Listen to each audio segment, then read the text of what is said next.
I stood in the shadow of the tall oak tree that dominated the small yard in front of our modest home.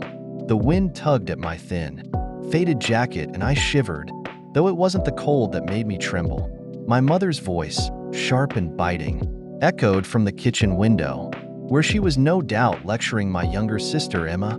I was used to being outside, away from the warmth and light of the house, even on days when the weather was far less forgiving than this.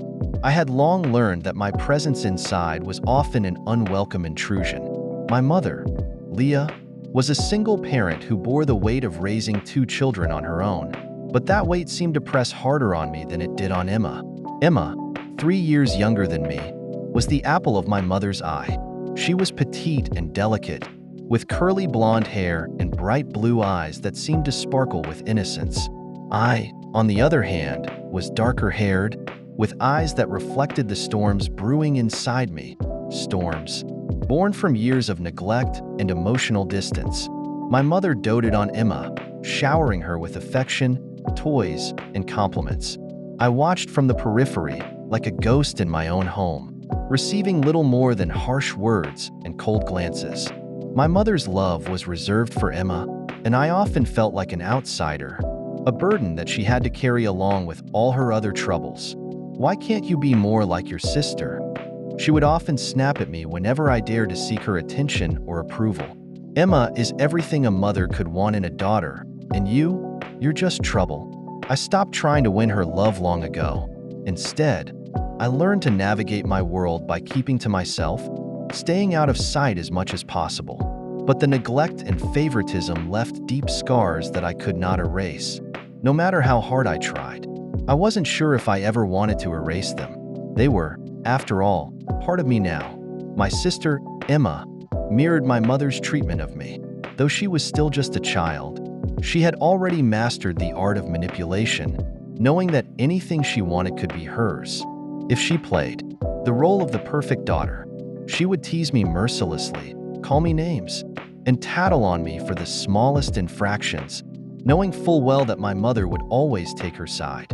"Nathan, come inside and set the table." My mother's voice cut through my thoughts like a knife. "Emma, sweetheart, you can keep playing with your dolls. Nathan will do the work."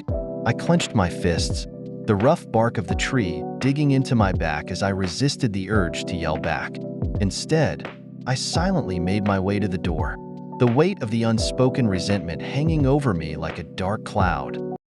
The years dragged on, each one bringing me closer to the inevitable moment I both feared and anticipated. The day I would finally be forced out of the house. It was an unspoken truth that had hung between my mother and me for as long as I could remember. She had never said it outright, but I knew that my presence was tolerated only because of my youth. Once I was old enough, she wouldn't need to pretend anymore. On the day I turned 15, the inevitable happened. My mother's patience had finally worn thin. It was Emma's birthday too, a fact that seemed to exacerbate the tension in the household. My mother was in a foul mood, and when Emma complained about me not buying her a present, my mother snapped. "Get out," she hissed at me, her eyes blazing with fury.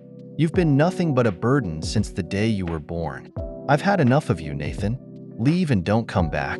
I stood there, stunned, as the words cut through me.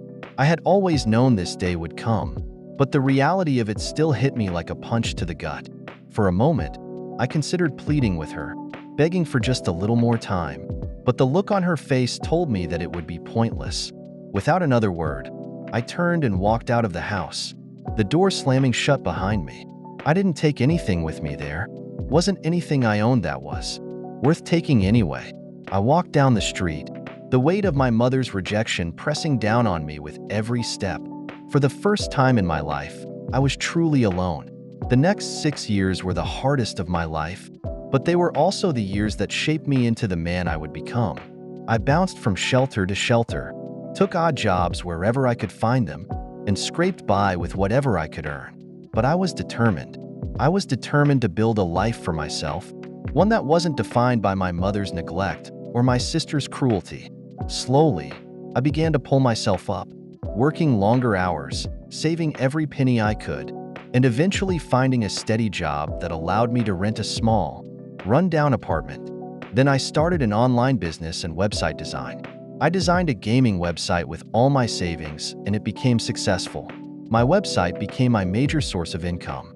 The gaming website made me popular, and I had over thousands of people visiting my website per day. The website became so popular that huge companies wanted to buy it. Then one day I sold the website to a huge company for almost $1 million. Then I started a business, which also became successful. Then I bought a 3-bedroom house and a nice vehicle, which I can use to be going to work every day. Things were good till one day I heard a knock at my door. When I opened the door, my jaws dropped. It was my mother and Emma. I greeted my mom and Emma, but they barged into my house like they were ready to move in. I asked what was going on, and my mom said she couldn't pay off her mortgage and were forced to live in a smaller space with Emma and her 4 children. They said they wanted to stay in my house. I was dumbfounded and out of words. I didn't know what to say.